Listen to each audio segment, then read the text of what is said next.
doing? My name is Ryan B. Hebert, and welcome to another episode of Series 7 Predictions. Today, I have a very special guest, Mr. AldrichYan. Aldrich, how we doing? Hello, we're doing good. It's morning here and it should be night in your time. That is correct. Yeah. That is correct. Thank you for having me here. Thank you for coming on, especially in the morning. I'm not a morning person, Aldrich, so I appreciate it. Aldrich, tell us a little bit about who you are in the Pokemon community. I am a voice in the Pokemon Showdown VGC chat room, I guess. I think that's it. Really? Because I feel like I've seen you streaming. I feel like I see you active in various Discords and Facebook groups and such for VGC and Pokemon. So maybe I don't think you're giving yourself enough credit there. I'm a streamer a bit sometimes. Okay. And a content creator too. Yeah. I have some videos on YouTube and I stream on Twitch. So players can find you on YouTube, Twitch, Facebook as well, right? Because I think, are you a mod for the VGC Pokemon on Facebook as well? Oh yeah, I am indeed for the Trainer Tower Pokemon VGC group. Aldrich, let's move on to our first question, shall we? What is your favorite Pokemon in the upcoming Series 7 metagame? Well, as you can see, I am kind of biased with ice Pokemons, and I hear my boy Kanto Articuno is back. But I think I want to try the Galarian form of it, which is the Galarian Articuno that has the move Freezing Glare, makes 30% freeze, and a psychic move Step. And imagine a 30% chance to freeze, and then the opponent gets freeze for like, I don't know, 6 turns. That might be interesting. I think that's pretty gross and pretty cool at the same time. Of course, somewhere in the way, I want to use the Kanto Articuno with my favorite move in the game, Sheer Cold. Oh, of course. But it kills everyone. Articuno in general, and what's the new ability again on Articuno as well? Galarian Articuno? Yeah. Is it Defiant or competitive? Oh, it is competitive. That's another big thing, right? About it too, is that it's able to kind of really kind of tough itself up against other intimidators in the game. So I think that's going to be really, really cool to see how that goes. So Aldrich, I wish you the best in using Articuno in this upcoming series, especially with the return of Landorus, which has been a big topic of conversation for many different players on whether or not that Pokemon will reign supreme once again. So we'll see. We'll see. Pokemon going away from Series 5 and 6. Now, Aldrich, you and I have played through Series 5 and Series 6, and especially you, I know you're a big laddering type of guy. I see you posting updates all the time. What do you think is one Pokemon that's been really popular in either Series 5 or Series 6 that maybe won't be used as much because we're adding in so many new Pokemon with the upcoming DLC? For the banned Pokemons, I think like Pokemon like Cinderace will be falling off on the meta because there will be things like Thunder Wave Thunderous that can Thunder Wave you turn 1. And yeah, I think I'll also maybe send Rush Dracofish at a point, which would be faster than normal Cinderace if you pair it up with fellow Whimsicott. If you go Sand Rush and you don't have a Whimsicott, you can one-hit KO the Cinderace with Vicious Ran. And yeah, but for a Series 6 Pokemon, I think Lapras and Primarina can fall off hard because, like I said, there's Thundurus, and then now there is a potential Kartana and Tapu Bulu, Rillaboom coming back, Tapu Koko also.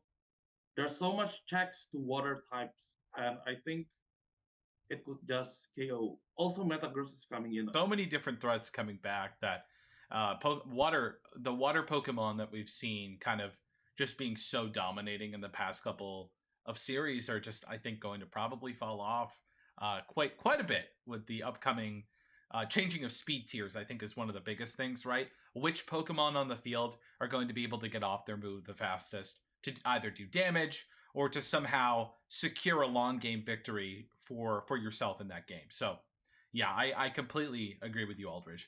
upcoming team cores. I don't know if you have started testing or thinking about Series 7, or if you have anything kicking around in your team builder, but in your opinion, is there anything that you think might be really strong that players should be trying out? Really, I don't have any idea yet, but I Okay. kind of want to try Bulldoze plus Metagross team. Mm-hmm. Like in theory, the Metagross can be a really, really strong mon with clear body Bulldoze, lowering everyone's speed, and you get weakness policy proc. Like weakness policy Metagross without Dynamax was used before in VGC 17 and 18. Yeah. And I think it can be used again. And for the course, I think is still strong. Is Dragapult is still strong, I think, with Among Us as redirector Mm-hmm. and Metagross. Maybe Dragapult, Metagross, Among Us at the same team. I like that. I'm thinking of around there. That's not too bad, especially if you Dynamax the Dragapult right, get off a bunch of max Phantasms, and just let a weakness policy Metagross just take things off the field. You know, that sounds pretty solid. Lando-T and the other Genies, are they going to be popular? Why or why not? I think all the Genies will be popular. Like I said, the new dynamic speed makes the Tornadoes. It can Tailwind, it can Prankster Taunt. Um, what I think is interesting is that it can rain dance, right? So Yeah. maybe you lead Sand versus Sand, Tyranitar Excadrill, you lead Tornadus and let's say Urshifu. Yeah. Turn one, you can just rain dance and then the Sunrush is already off. And the Urshifu is Rapid Strikes, Surging Strikes, KO immediately, maybe. We can see that. Also, for Thunderous, I think it can Thunder Wave, the Thunder Wave Prankster, while you are also electric type. And don't forget the old days of Thunder Wave and Swagger. It can be actually effective. And for Landorus, I think it can be a good Dynamax Pokemon. It is step of Max Airstream and Max Quake, two of arguably the best Max moves. Yeah, I think, and also Intimidate. Imagine also Hidden Power Ice is now gone. Landorus team might be more bulkier this meta. I am not sure yet, but we shall see. I appreciate you going out on a limb and trying to make some predictions there, because you know this is Series 7 predictions for a reason, right? Yeah, it's hard to say how exactly things will be, but there's always the theorying, and that's, I think, some of the most interesting things that we can talk about as players before we get into an actual metagame, because you just never know if one of these ideas may be really, really helpful later. So thank you. The hidden ability patch coming in Crown Tundra, is that going to make a big difference for players? You know, why or why not? Like, why is it helpful? Maybe why is it not helpful? Yeah, like as for competitive, I don't think it really makes a difference. Maybe for some Pokemons, like Sunrush, Dracozolt, Sunrush, Dracofish, that's nice. Yeah. Maybe some legendaries like Suicune, it can be inner focus. Static Zapdos, maybe it can come to play. But I think what really game changing about the hidden ability patch is for the breeding, like for the game style, play style. It used to be very hard to get a hidden ability Pokemon, and now you just use an item to it. So that might be nice. That might make the game easier, actually. I hope so. I'm curious what the in-game price of that item is going to be. You know, because like the ability capsule's like what, 200 BP?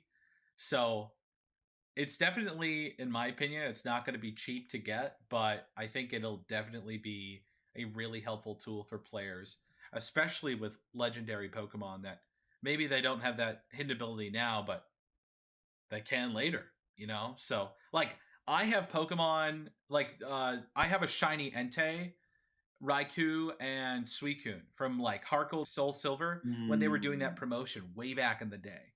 Well, I can bring those mons into Sword and Shield, right? Give them an ability capsule, and now it's competitive. Like that's so cool. It's really cool if you have a lot of Pokemon from previous games to be able to bring forward and just kind of like instantly make competitively viable if their hidden ability is really, really good. So it's I think I think it's agreed between the both of us. It's a good thing for the game, and it's definitely helping a lot of players. And now, Aldrich, the final and probably the most important question. Okay, I bring this up every time. Before you answer this question, I just want you to hear me out. Are you ready? Yes, sir. Okay. Imagine this. It's a beautiful Sunday afternoon, and you're having a Pokemon battle, okay? And you've decided that on your team, you currently have a Tapu Bulu, otherwise known as Tapu Swulu, okay? And this Tapu Bulu happens to have grassy terrain. Okay, that's cool. It's also got a Choice Band. That's cool too. It's also got Grassy Glide now. That's really cool. And you decide that you're going to be targeting a Grassy Glide into your opponent's Tapu Koko that doesn't have any bulk invest except 4 HP. So just thinking about the damage that this Grassy Glide is about to do, you get the bonus damage from Choice Band. You get the bonus damage from being a grass type. You get the bonus damage from grassy terrain. And on top of that, you have priority coming off of Grassy Glide because you're in grassy terrain. So you will be hitting the Tapu Koko before it hits you. Now, Aldrich, ignore all of what I just said and tell me which Tapu will reign supreme in Series 7. Okay, let's first talk about the Tapu Bulu first. Yeah, like you said, it's probably being locked in Choice Band because its attack power is really good. And also, it gets new moves. Finally, it gets Play Rough. It gets Grassy Glide, it gets a Step Play Rough, and I think for Tapu Bulu, the Choice Band, Tapu Bulu is better in using the Choice Band variant, like you said. I think everyone will get smoked if Tapu Bulu hits the Grassy Glide, I think. For other Tapus, like Tapu Koko, it also gets Play Rough, which makes me actually interested of it going physical. Yes. It gets Play Rough and Close Combat. And Brave Bird. Wild Charge and Brave Bird. Tapu Fini is Tapu Fini. It's so annoying, like usual. Bulky and Misty Terrain. Lele have a spread move, Expanding Force. But if I have to choose one, I think Tapu Koko is the one that will reign because it is flexible, and that electric terrain is also good. It can also max airstream. Like, okay, let's go to your theory question. Tapu Bulu, Choice Band, Grassy Glide, Grassy Terrain. Well, now my Tapu Koko can just Dynamax and max airstream you back. It's true. It's very true. Yeah. You're not wrong. You're not wrong at all. And between yourself and the many other creators that we've had on now, it seems to be that Coco or Lele are really the top two that people have picked. Coco or Lele is for the offensive stuff. Yeah. Bulu is. But if we're talking about Dynamax turn is not there and terrain is set up, I think Bulu will get the terrain advantage more than. Oh, except Lele. Lele have the expanding force now. Yeah. It has a spread psychic move. So if I have to rank, like Tapu Koko would be first, second would be Tapu Lele, third would be Bulu, and Fini is fourth. But Fini would be more useful for the annoying stuff, like, for example, if you want a bulky offense, Fini should be good. It has a water move. It can Icy Wind, Nature Madness. Don't forget about that. Self Swagger, maybe. Yes. Yeah. Oh, yeah. That's another thing that people have talked about is the swagger potential from Fini that was played around in 2019, especially. Something that people have brought up is that look at the Tapus that got the biggest upgrades. Tapu Fini was really left out in terms of like getting any new move or like anything new besides Misty Explosion and like Terrain Pulse. And Terrain Pulse, yeah. Like it's kind of crazy that Tapu Fini, which, you know, we know it's already good and like it has so many moves already, but like you just look at Coco, Bulu, and Lele and you're like, man, all those Pokemon got legitimate upgrades and Tapu Fini's just stuck over here. What my guests said, they said Fini can either take itself off the field by killing itself or using Flip Turn. That's it. That's all that Fini got, right? And it's kind of funny that it turned out that way, but, you know, it is what it is. So, yeah, thank you, Aldrich. Now, Aldrich, big thank you to you for coming on today. I really do appreciate you giving your opinions here before we have an official Series 7 metagame coming November 1st and before the DLC launches in a little less than a week now. Any final thoughts? Any final words about Series 7 in general? Well, I am looking forward to the meta of Series 7. I like Legendary coming out. Legendary is the better, Mm-hmm. and we'll see what Dynamax can bring into this new stuff. Yeah. Folks, be sure to follow AldrichYan on Twitter at AldrichYan. Go follow his YouTube channel, subscribe to it. Check out his Twitch channel as well. Give that a follow. Give him lots of subs over there as well. And yeah, folks, thanks so much for tuning into Series 7 predictions. How we doing? Have a great night.